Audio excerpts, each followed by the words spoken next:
সংস্তিষ্ঠিত বরপ্রদা বেদাসর বাণীশাস্ত্রী নিত্যানু জঙ্গম বাগদেবতা Saraswati Devi. Hello everyone, welcome back to my channel. যেমনটা তোমরা প্রথমেই দেখলে, আজকে এটা হচ্ছে সরস্বতী পুজোর ভ্লগ।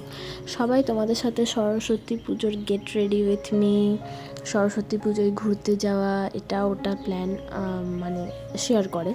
তো সাধারণত বেশিরভাগ বাঙালি বাড়িতে সরস্বতী পুজোটা কিভাবে কাটে সেটাই আমি তোমাদেরকে দেখাবো। যতটা সুন্দর মনে হয় ততটা সুন্দর আদৌ না।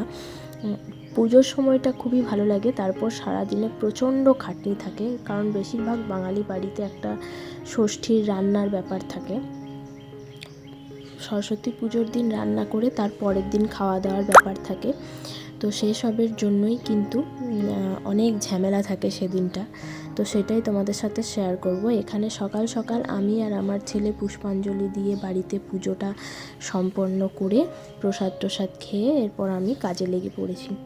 প্রথমে আমি কিছু সবজি আগের দিনে কাটা ছিল, আর কিছু আজকে কাটার জন্য আমি সব আলু কাটছিলাম, সবজি কাটছিলাম। তো বেসিক্যালি কি হয়, আজকের দিনে অনেক রকমের পদ, যেমন আমাদের রান্না হচ্ছে বাঁধাকপির তরকারি, লাল আলু, টমেটোর চাটনি, তারপর আলু পোস্ত, পালং শাকের তরকারি, মাছের টক, মাছের ঝালদা, এসব অনেক কিছু রান্না হয়, 5 রকম ভাজা।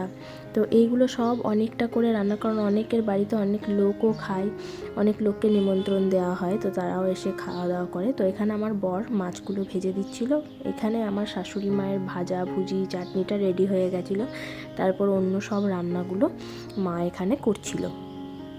আর আমি ওখানে আমার বরের মাছ ভাজা হয়ে যাওয়ার পর আমি ওখানে সকালে যেটা দুপুরবেলায় খাওয়া হবে সেই মাছের ঝোলটা আমি রান্না করে নিচ্ছিলাম। তো তারপর আবার এই উনুনটাকে আবার নতুন করে জাল দিয়ে এটাতে গোটা সেদ্ধ এসব হবে।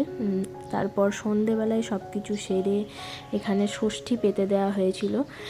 বেসিক্যালি যে শিল নোড়াটা থাকে সেটাকে এইভাবে রেখে এটার পুজো করা হয়। আজকের জন্য একটু টাটা।